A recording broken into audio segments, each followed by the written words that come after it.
పాకిస్తాన్ కు కేంద్ర హోంమంత్రి అమిత్ షా స్ట్రాంగ్ వార్నింగ్ ఇచ్చారు. భారత ప్రజలపై దాడి చేస్తే అస్సలు సహించమని హెచ్చరించారు. పాకిస్తాన్ కి తగిన బుద్ధి చెబుతామని ట్వీట్ చేశారు. పహల్గాం ఉగ్రదాడికి ప్రతీకారంగా భారత బలగాలు ఆపరేషన్ సింధూర్ ని చేపట్టాయని వెల్లడించారు. ఆర్మీ బలగాలను చూసి గర్విస్తున్నానని అమిత్ షా పోస్ట్ చేశారు.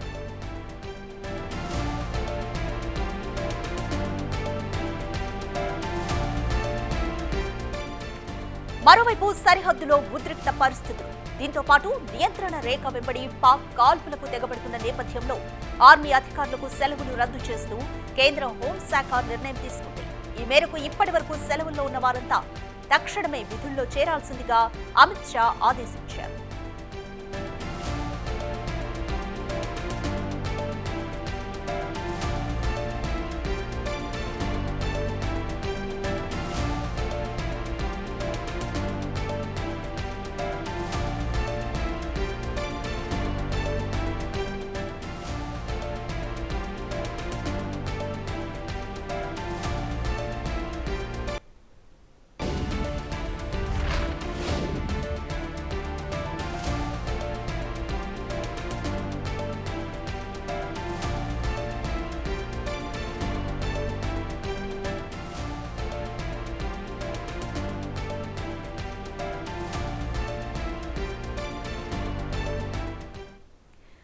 మోర్ డీటెయిల్స్ మా ప్రతినిధి శివ అందిస్తారు.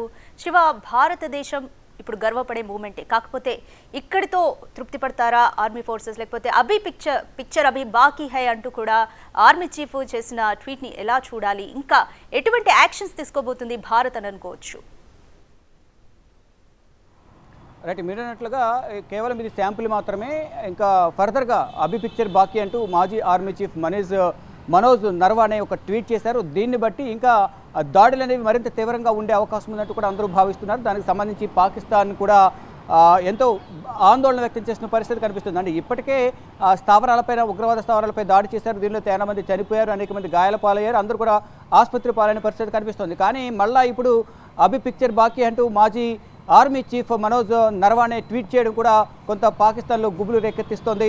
నిన్న కూడా ఈ అటాక్ ముందు 1:05 అటాక్ ప్రారంభం కావడానికి ముందు ఇండియన్ ఆర్మీ నుంచి కూడా ఒక పోస్ట్ రిలీజ్ చేశారు. యుద్ధానికి సంబంధించింది, యుద్ధ ట్యాంకర్లు కానీ, వారు ప్రయోగిస్తున్న మిసైల్స్ సంబంధించి కానీ ట్వీట్ చేసిన తర్వాత, ఒక వీడియో పోస్ట్ చేసిన తర్వాత ఉగ్రవాద స్థావరాలపై దాడి చేశారు. దాదాపు 20కి పైగా ఉగ్రవాద స్థావరాలు ఉన్నాయి. దానిలో కేవలం 9 స్థావరాలను మాత్రమే రాత్రి 1:05 ఆపరేషన్ సింధూర్ ప్రారంభించి 30 నిమిషాల్లో 1:30 కల్లా, అంటే దాదాపు 22 నుంచి 25 నిమిషాల్లోపే ఆపరేషన్ కంప్లీట్ చేశారు. అంటే మొత్తం 20కి పైగా, దాదాపు 21-24 మధ్యలో ఈ ఉగ్రవాద స్థావరాలు ఉన్నాయి. దాంట్లో కేవలం 9 స్థావరాలనే ఇప్పుడు అటాక్ చేశారు. ఇంకా మరికొన్ని స్థావరాలను అటాక్ చేసేందుకు కూడా సిద్ధమైంది. భారత త్రివిధ దళాలు ముగ్గురు కూడా సంయుక్తంగా ఈ ఆపరేషన్ను ఆపరేట్ చేస్తూ ఉన్నాయి.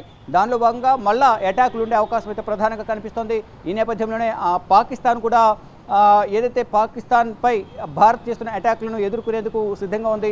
ఈ నేపథ్యంలో ఈ సమావేశం ఏదైతే ఈ అటాక్ జరిగిన తర్వాత తొలిసారి ప్రధాని నరేంద్ర మోడీ నివాసంలో సెంట్రల్ క్యాబినెట్ సెక్యూరిటీ సమావేశం అనేది జరిగింది. దీంట్లో అందరినీ కూడా ప్రధాని నరేంద్ర మోడీ, హోంమంత్రి, అలాగే రక్షణ మంత్రి అందరినీ అభినందించారు, ఇటు త్రివిధ దళాలను.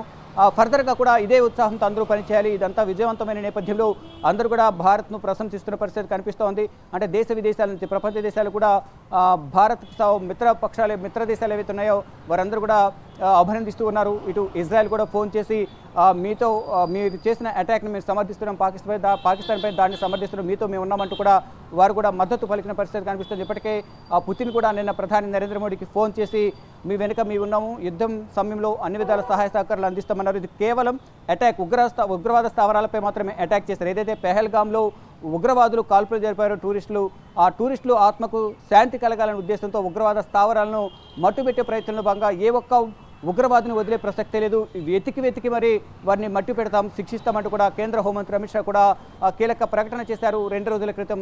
దానికి అనుగుణంగానే ఉగ్రవాద స్థావరాలపైన, ఉగ్రవాద స్థావరాలకు ఆశ్రయం ఇచ్చిన ప్రాంతాన్ని కూడా తుడిసి పారేస్తామంటూ కూడా ప్రధాని గతంలో కొంత ఆగ్రహం వ్యక్తం చేస్తూ కూడా కీలక ఆదేశాలు కానీ ఒక ప్రకటన కూడా చేశారని ప్రధానంగా చెప్పుకోవాలి. దానికి అనుగుణంగానే ఇప్పుడు ఈ అటాక్ జరిగింది. ఈ అటాక్లో 9 ఉగ్రవాద స్థావరాలను మట్టుబెట్టారు. దాంట్లో జైషే మహమ్మద్ సంబంధించిన ఉగ్రవాద సంస్థ చీఫ్కి సంబంధించి వారి చెల్లెలు, వారి బావమర్ది, వారి కుటుంబ సభ్యులు, మరోవైపు ఉగ్రవాద కార్యకలాపాలకు సహకరించిన మరో నలుగురు, మొత్తం 15 మంది ఈ స్థావరం పైన దాడి జరిగిన నేపథ్యంలో చనిపోయినట్టు కూడా తెలుస్తోంది. మొత్తంగా చూసుకుంటే ఈ అటాక్ తర్వాత పాకిస్తాన్ ప్రతీకార దాడి చేయాలనే ప్రతీకార చర్య కోసం ఎంతో ఉత్కంఠగా ఎదురు చూస్తోంది. అంటే ఏ విధంగా ఎట్టి పరిస్థితులను దాడి చేయాలి, ప్రతీకారం తీర్చుకోవాలనే యోచనలో ఉంది. ఈ నేపథ్యంలోనే ఏదైతే బోర్డర్లో ఎవరైతే భారత్ సంబంధించిన ఆర్మీకి సంబంధించి కానీ, నేవీకి సంబంధించి కానీ, ఎయిర్ ఫోర్స్కి సంబంధించి మరోవైపు అందరూ కూడా ప్రతి ఒక్కరు కూడా సెలవులు రద్దు చేస్తూ అందరూ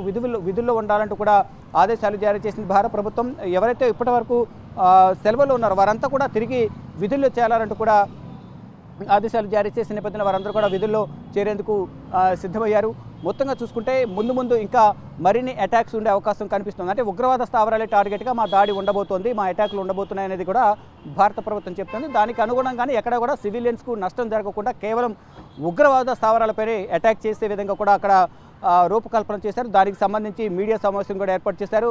అంటే వింగ్ కమాండర్, అలాగే కల్లలు కూడా మొత్తం దానికి సంబంధించి ఎక్కడెక్కడ అటాక్ చేశారు.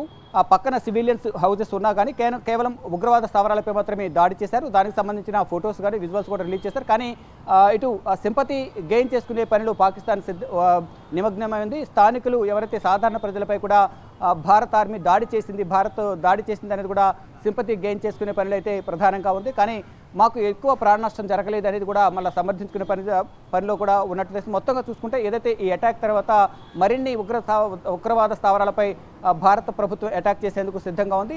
దీనికి సంబంధించి ఇటు పాకిస్తాన్ కూడా ప్రతీకార దాడి తీర్చుకోవాలనే యోచనలో కూడా ఉంది. దానికి సంబంధించి ఇప్పటికే ఇటు అధికార పార్టీ, మరోవైపు ఆర్మీకి సంబంధించి ఇతర భద్రతా బలగాలతో కూడా ప్రధాని షహబాజ్ షరీఫ్ సమావేశం ఏర్పాటు చేశారు. మరోవైపు ఇటు భారత ప్రధాని కూడా విదేశీ పర్యటన రద్దు చేసుకున్నారు. ఫర్దర్గా ఎటువంటి వ్యూహాలతో ముందుకు వెళ్ళాలి అనే దానిపై మాత్రం ప్రధాని నరేంద్ర మోడీ ఆధ్వర్యంలో ఒక సమావేశం ఏర్పాటు చేశారు.